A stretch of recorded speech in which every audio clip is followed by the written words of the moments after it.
90% बच्चे board exam में इस सवाल में गलती करते हैं। सवाल यह है एक्सरसाइज 3.1 का क्वेश्चन नंबर 3।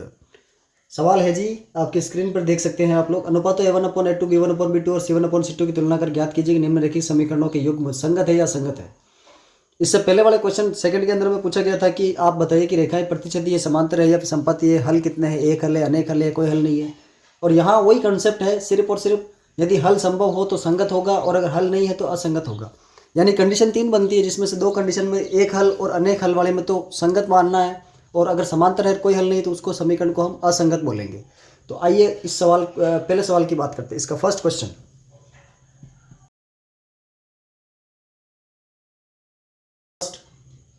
और सेकंड इक्वेशन है 2x माइनस के 3y is equal to 7। Question second. अब यहाँ हमें इसको पता करना है A1 और इसकी जो वैल्यू है A1 बराबर 3, B1 बराबर 2 और C1 बराबर 5। आप पहले वीडियो के अंदर देख चुके हैं, मैंने उसमें समझाया वो अच्छी तरीके से कि ये कैसे क्या होता है। आपको और भी एक्सप्लेनेशन के साथ देखना है तो आप उस वीडियो को जाके देख सकते हैं। और यहाँ पर जो है A2 B2 की वैल्यू -3 एंड C2 की वैल्यू 7। A1/A2 इसकी वैल्यू हमारे पास में होगी 3/2। B1/B2 इसकी वैल्यू हमारे पास में होगी 2/-3 एंड C1/C2 इसकी वैल्यू हमारे पास में होगी 5/7। देखिए यहाँ हम देख सकते हैं कि तीनों ही नॉट इक्वल हैं, तीनों अलग अलग हैं। तो क्योंकि A1/A2 की वैल्यू जो है नॉट इक्वल टू B1/B2, पहली ही कंडीशन अगर ऐसी हो तो इसमें क्या होता है, इसमें रेखाएं जो है प्रतिच्छेदी होगी, रेखाएं प्रतिच्छेदी, इंटरसेक्टिंग लाइंस, और एक हल होगा, यूनिक सॉल्यूशन, वन सॉल्यूशन। तो ऐसी स्थिति में क्या होता है, समीकरण युग्म क्या होगा जी, संगत होगा। समीकरण युग्म संगत होगा। बस इतना ही हमसे पूछा है इस सवाल के अंदर कि संगत होगा या फिर असंगत। अब इसके जैसे हमारे पास में इस एक्सरसाइज के अंदर लगभग 5 सवाल है, हम सारे सवालों की बात करेंगे। इसी प्रकार से हमको चीज़ें लिखनी हैं। तो इसका अगला प्रश्न की बात करते हैं। आप लोग इस सवाल को नोट आउट कर सकते हैं, स्क्रीनशॉट ले सकते हैं, वॉट एवर यू डू। आप देख सकते हैं दूसरा क्वेश्चन मैंने यहाँ पर उतार दिया है, 2 समीकरण इसके लिख दिए हैं। अब इस सवाल को आप लोग जो है वैल्यू पुट करेंगे, और ये दूसरी चीज़ें मैंने ऐसे कैसे रखी है ताकि हमें वापस दोबारा नहीं उतारना पड़े। तो आप लोग इसको देख सकते हैं, A1 की वैल्यू 2, B1 की वैल्यू -3 और C1 की वैल्यू 8। इसी प्रकार से A2 4, B2 -6 और C2 9। तो A1/A2 अगर आपको पुट करना है तो that will be equal to 2/4, और 2/4 का मतलब हो गया 1/2। 2 1 2 2 2 4। यहाँ पर A1/A2 की वैल्यू जो है हमारे पास में है 1/2। इसी प्रकार से B1/B2 की वैल्यू -3/-6। अब ये जो है इसको काट, माइनस से माइनस कैंसिल आउट हो गया, 3 1 3 2। इस तरीके से यहाँ पर बचेगा 1/2। इसी प्रकार से C1/C2 जो है वो होगा 8/9। देखिए ये सवाल A1/A2 बराबर है B1/B2, लेकिन बराबर नहीं है C1/C2। तो यहाँ पर कंडीशन बनती है कि ये तो बराबर है लेकिन तीसरा बराबर नहीं है, C1/C2। ऐसी सूरत में क्या होता है जी, नियम मैंने आप लोगों को बता रखे हैं। नियम ये होते हैं कि जब ऐसा हो जाए कि पहले वाले बराबर और पीछे वाले बराबर नहीं है तो यहाँ पर रेखाएं जो है वो समांतर होती है, पैरेलल लाइंस, और समांतर रेखाओं में कोई हल नहीं होता है। तो यहाँ पर कोई हल नहीं होगा। अगर हल नहीं है तो समीकरण युग्म होगा असंगत, समीकरण युग्म असंगत होगा। तो समांतर रेखाओं की स्थिति में ये एकमात्र स्थिति है कि जहाँ समांतर होता है वहाँ पर समीकरण युग्म असंगत होता है।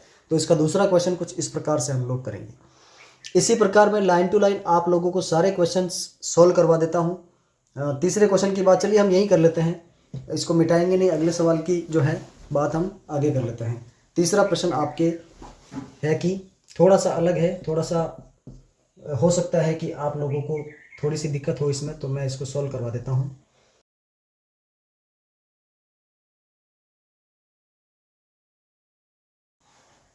देखते हैं कि इसके अंदर क्या स्थिति है। हमारे पास में A1 की वैल्यू 3/2 है, बट्टा में है, हो सकता है। B1 की वैल्यू हमारे पास में 5/3 है, इट इज़ पॉसिबल। और C1 की वैल्यू हमारे पास में है 7। -7 भी रख सकते हैं, कोई दिक्कत नहीं, दोनों एक तरफ होने चाहिए। अगर आप यहाँ से -7 इधर ला के रखते हैं तो 14 को भी इधर लेके आना पड़ेगा। कुछ सवालों में ऐसा होता है कि ये संख्या जो है यहाँ पर लिखी हुई है, तो इसका यहाँ पर जो साइन होगा, दूसरी संख्या अगर इस तरफ है तो उसको भी इधर ला के उसका साइन चेंज करके लिखना है। और ऐसा नहीं तो इसको इधर ला के दोनों एक ही तरफ होनी चाहिए कुल मिला करके। इसी प्रकार से अब A2 की वैल्यू 9, B2 की वैल्यू -10 एंड C2 की वैल्यू 14। देखिए यहाँ से देखते हैं कि A1/A2 की वैल्यू क्या आएगी। A1/A2 इसको अपने को थोड़ा ध्यान से 3/2 ऊपर भिन्न है और नीचे बट्टा में 9 है। भिन्न जब ऊपर वाली होती है तो हर नीचे आता है, यही भिन्न अगर नीचे बट्टा में होती है 9 ऊपर होता तो फिर ये 2 ऊपर जाता, हर ऊपर जाता। भिन्न जहाँ होगी वहाँ ऊपर भिन्न नीचे हर, नीचे भिन्न हर ऊपर जाएगा। समझ में आया आप लोगों को चीज़। 3/2 नीचे आ जाएगा और 9 भी नीचे ही रहेगा। ये 2 जो है 9 के पास आएगा, 3 से इसको काट सकते हैं। तो यहाँ पर हमारे पास वैल्यू बची 1/6, 1/2 अब हम B1/B2 की वैल्यू फाइंड आउट करेंगे। B1 की वैल्यू हमारे पास में 5/3 ऊपर भिन्न है और नीचे -10। इसको भी सरल करो, वही नियम लगेगा, 5 और हर नीचे आ जाएगा -10 × 3। 5 जो है इससे कट रहा है तो यहाँ बचेगा 1/-6। फिर हम वैल्यू निकालेंगे C1/C2 की। The value of C1/C2 will be what 7/14। तो ये हो जाएगा 1/2। आप देख सकते हैं 7 1 7 7 2 14। तो तीनों की वैल्यू अलग अलग है। ये 1/6 1/6 आप लोगों को लग रहा होगा, लेकिन क्योंकि एक प्लस का एक माइनस का है तो ये नॉट इक्वल होगा। तो यहाँ पर क्योंकि A1/A2 बराबर नहीं है किसके, B1/B2 के, और बराबर नहीं है किसके, C1/C2 के। तो तीनों ही बराबर नहीं है तो इसका मतलब रेखाएं क्या होगी जी, प्रतिच्छेदी। Lines will be intersecting each other. रेखाएं प्रतिच्छेदी और यूनिक सॉल्यूशन यानी केवल एक हल। हम यहाँ पर लिखेंगे एक हल, अद्वितीय हल भी लिख सकते हैं। समीकरण युग्म क्या होगा जी, इसका संगत होगा। समीकरण युग्म संगत। यह था आपका सवाल नंबर 3। अब इस एक्सरसाइज के अंदर मुझे लगता है कि आप लोग अगले 2 सवाल 4th और 5th ये आप ट्राई कर सकते हैं। आप इनको ट्राई करें। अगले वीडियो के अंदर मैं उन सवालों को भी अपलोड कर दूंगा और आप लोगों को सोल्यूशन दे दूंगा। आज के लिए इतना ही। अगर ये वीडियो आपको आसान और सरल लगा हो तो please like it, share and subscribe.